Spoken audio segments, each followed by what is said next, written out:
Welcome back, everyone. We got ourselves another game here against the American YYB.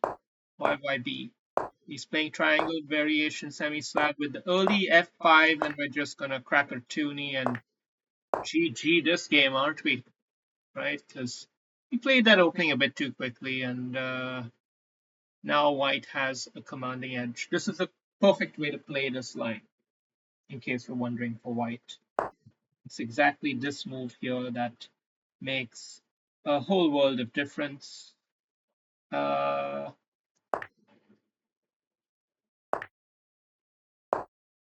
Creating enough pressure here and here that something's got to give.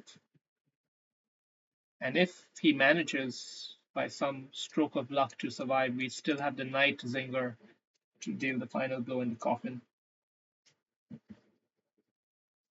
But it shouldn't be necessary.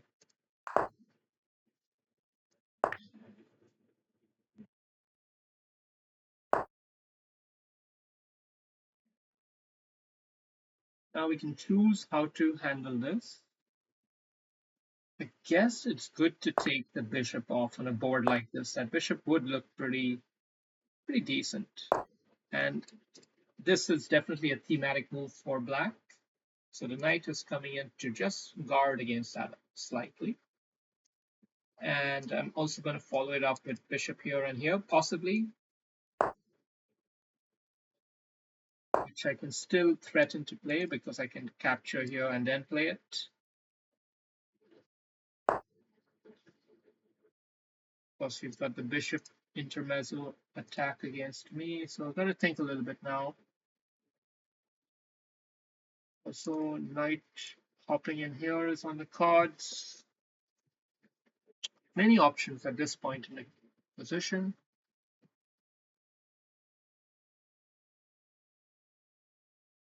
I'm going to castle.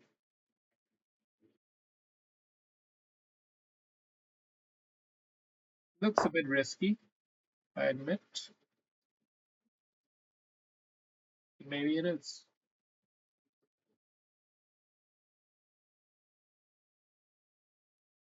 I'm going to keep this bishop alive. Keep this knight alive and make sure the position is robust. Defense has to be robust in a situation like this. That's the only trick he has, is some sort of chaos and mania here. But we're not going to give him the satisfaction. We're not going to let him have that counterplay. We're going to be critical and clinical. I think this knight move here is pretty powerful. Of course, it gives him a potential tempo push with tempo, but yeah, let's not over worry this. Don't get over. Relax, man. It's all okay. It's all okay.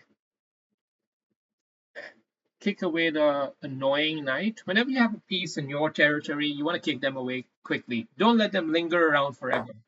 It'll bite you in the ass sooner than you can imagine. So there seems to be enough loose piece motif here along this diagonal. So we're gonna pressure that a little bit.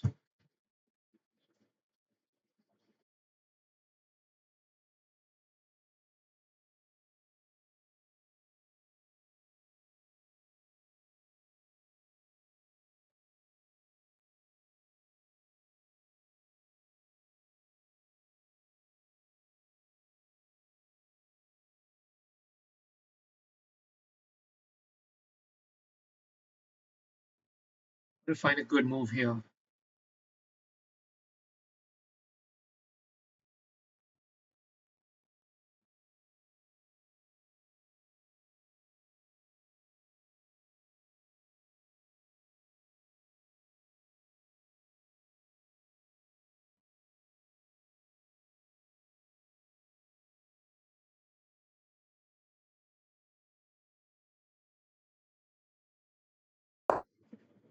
Play an ultra defensive move, which is just gradually unwinding some pressure that is building up on me. Uh, Possibly, just maybe, allowing me to play moves like this, forcing him to think on where he wants to move the rook. Because if he comes here, he could end up in a bit of trouble with his queen, right? Does she go all the way back there? Yeah. But now you see the the idea behind rook f2.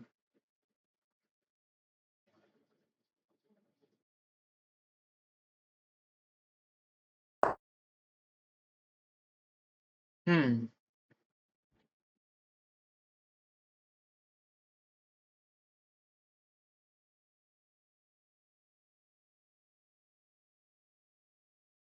What if we increase the pressure on that knight? Let's do that. Let's build up the pressure on this knight and rook complex.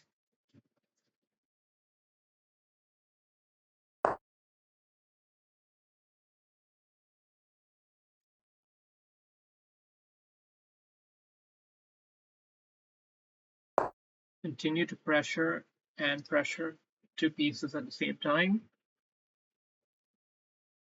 It would be very tempting to have just gone away here with the queen, but then you're allowing him to come back and block once more. This way you're handling both at the same go.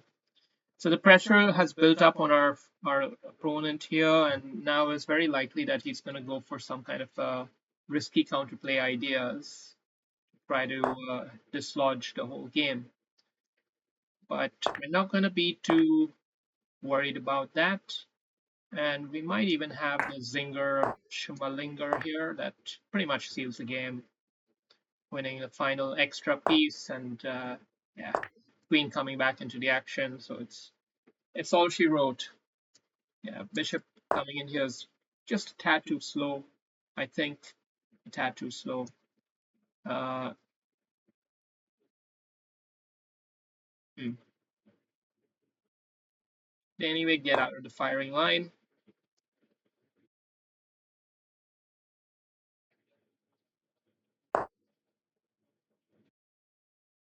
Promoted trade of pieces, keep everything solid.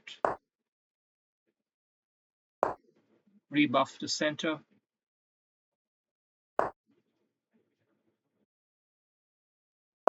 Just poke and prod. Positions well under control. There's no need to do anything stupid.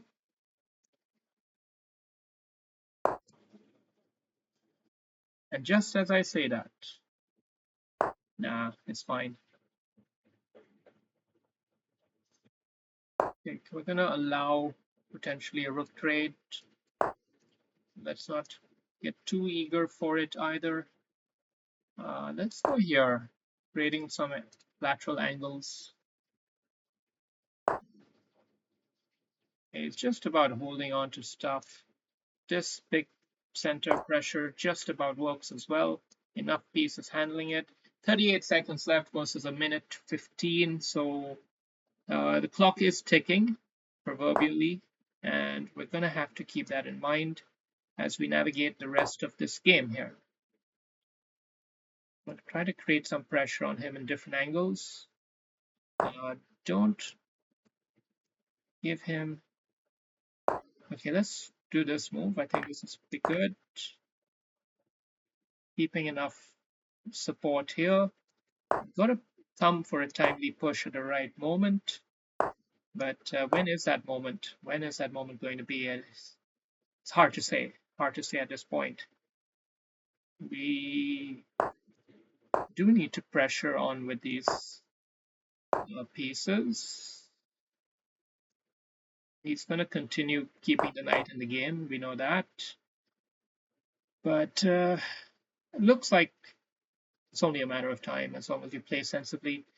He's managed to play quite actively despite being two pieces down, so credit to him for that, but it's not enough. He's going to have to sacrifice something here. We're going to start zingering in there and probing in down there, so it's just too much pressure to deal with at this point, and not enough seconds for it to matter.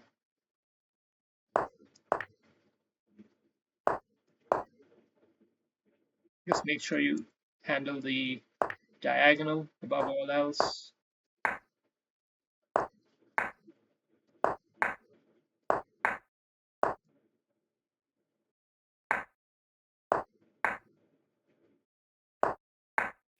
All right. Good game. Good game. Hope you enjoyed that.